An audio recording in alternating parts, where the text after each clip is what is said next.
लेकिन स्वामी जी, जो मौसम की तस्वीरें हाँ, वो आपके अच्छे यहाँ अच्छे से आ रही एंगल से हैं, फोटो ले रहे हैं। बहुत ही खुशनुमा अभी मौसम है। लेकिन स्वामी जी, मौसम कई तरह के होते हैं ना, एक घर के अंदर का भी मौसम होता है जिसका जिक्र आप कर रहे थे, तो वहाँ पर भी बीपी बढ़ता है। वो पत्नी मतलब बीबी का प्रेशर है या पीपी या पति का प्रेशर है, भगवान जाने। घर का माहौल अच्छा रहना चाहिए। लेकिन मौसम का तो मुझे लगता है कि जो हिसाब किताब है उसके चलते कई लोगों का जो ये बीपी है ऊपर और नीचे जाता है, फ्लक्चुएट करता है। तो स्वामी जी, उनके लिए वाकई बड़ी मुश्किल हो जाता है। मौसम तो उनके हाथ में है नहीं। ऐसे लोगों पर Swami ji heart attack, stroke, kidney failure जैसे बेवक्त जान को जोखिम में डालने वाली बीमारियां हो जाती हैं। सब नर करई परस्पर प्रीति चलई स्वधर्म निरत श्रुति श्रुति नीति। नीति। बिल्कुल छोटी सी 3 बातें हैं। सबके जी। भीतर एक आत्मा, एक परमात्मा का दर्शन करें। आत्मवत सर्वभूतेषु, आत्मवत्तया। ये मेरे सारे शास्त्रों के संदर्भ कहे ना, भगवान राम जी का सबसे बड़ा चरित्र था, वो अपने ही समान दूसरों को, सबको देखते थे। और एकत्वम अनुपश्यत वेद का संदेश है। तो आत्मवत जो सबके साथ व्यवहार करते हैं ना, फिर वहाँ पर कोई ऊंच नीच, भेदभाव, गुस्सा और किसी भी तरह से किसी का अनादर, अपमान, तिरस्कार, ये सब चीज़ें बहुत पीछे छूट जाती हैं। तो सबके भीतर आत्मदृष्टि, तो एकता का भाव, अपनी और सबकी स्वाधीनता का ख्याल, और सबको उभारने की दृष्टि। देखो, गिराने में कुछ नहीं लगता, उभारने के लिए व्यक्ति को बहुत हौसला देना होता है, दूसरों को सहारा देना होता है। तो आप जो है, लाख किसी से कोई गलती हो तब भी दूसरों को उभारने के लिए प्रयत्न कीजिए, माँ की तरह, गुरु की तरह, भगवान की तरह। कितने जो है कारुणिक हैं, कितने परम दयालु हैं प्रभु, कि कितने हम भूले करते हैं तो भी हमें क्षमा करते रहते हैं और हमें उभारते रहते हैं। ऐसे सबको उभारना सीखें, सबको सहारा देना सीखें। तो घर में वातावरण अच्छा रहे, उसके लिए सुबह सुबह सूत्रों का, मंत्रों का, वेद, दर्शन, उपनिषदों का, श्रीमद् भगवद गीता का, पुराणों का पाठ, गुरुवाणी का पाठ, अच्छे स्तोत्र, अच्छे भजन, आरती आदि लगा लें। और जी। ओंकार की ध्वनि तो मंद मंद, या कोई बांसुरी आदि, ऐसे तो घर का वातावरण सुबह सुबह पवित्र रहना चाहिए। और कोशिश करें सुबह सुबह मौन रहे।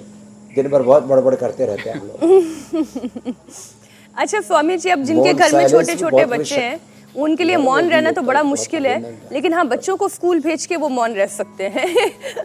अच्छा Swami ji, high blood pressure का असर ऑप्टिकल नर्व्स पर भी पड़ता है। तो स्वामी जी, बीपी के मरीजों की नज़र मैंने अपनी आंखों के सामने कमज़ोर होते हुए देखी है। बुजुर्गों में भी दिखाई देती है। आजकल तो 40-45 की एज में भी आंखों पर चश्मा चढ़ जाता है। क्यों? क्योंकि बीपी की परेशानी है।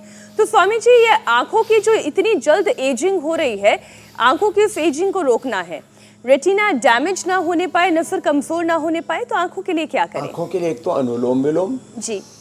और आई ग्रिट जबरदस्त है। ये जैसे बीपी का मैंने ये पॉइंट बताया था, कान का ये, आँख का ये, हार्ट का ये, शुगर का ये, किडनी का ये, और थायराइड का ये, ब्लड प्रेशर, उसका बवासीर का ये, और ये जो है ये पॉइंट है इनफर्टिलिटी का, सेक्स डिसऑर्डर्स का। तो जो है आँखों के लिए ये पॉइंट है, दोनों हाथों में और दोनों पैरों में। 1 2 3 4। और आई ग्रिट सुबह शाम 2-2 लौकी के जूस के साथ या आंवले के जूस के साथ। लौकी में थोड़ा सा आंवला भी मिला दें और अच्छा है।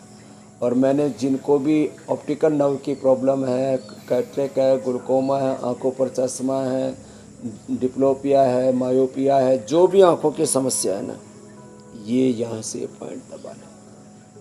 आँखों के लिए आई ग्रिट ज़बरदस्त है। ट्रेडिशनली हम लोग आमल के रसायन 200 ग्राम, मुक्ता शुक्ति भस्म 10 ग्राम और सप्तामृत लौह 20 ग्राम, फिर इसमें मोती पिष्टी या वसंत कुसुमाकर आदि भी आवश्यकता के अनुसार मिलाते थे 3 से 5 ग्राम। तो अब वो सब मिलाने की ज़रूरत नहीं, रेडीमेड है आई ग्रिट है। और ये और अनुलोम विलोम। और इसके लिए अक्षय तर्पण, सुबह खाली पेट 1 चम्मच महात्रिफला घृत को खाना, जलनीति करना, त्राटक करना, नंगे पांव घास पर चलना। जो आप पीछे घास का मैदान यहाँ पर देख रहे हैं ना, और सुबह सुबह नंगे पांव घास पर हम खुद चलते हैं और इससे मन भी प्रफुल्लित रहता है और पूरे तन बदन में आँखों में दिमाग में ठंडक रहती है। हाँ, आँखों के साथ ना ब्रेन नर्वस सिस्टम पर भी बहुत बुरा असर पड़ता है। इसके लिए अश्वगंधा का एक एक कैप्सूल वो पानी में घोल करके लेना। कैप्सूल का खोल खोल करके पानी में घोल देना, और वो भी एलोवेरा या सौंफ के पानी में घोल करके पी लेंगे ना, तो ब्रेन नर्वस सिस्टम की कोई प्रॉब्लम नहीं। लंबे समय तक ब्लड प्रेशर रहने से लोगों को पार्किंसंस, अल्जाइमर, डिमेंशिया का भी जोखिम बना रहता है। तो उसका भी समाधान मैंने बता दिया है।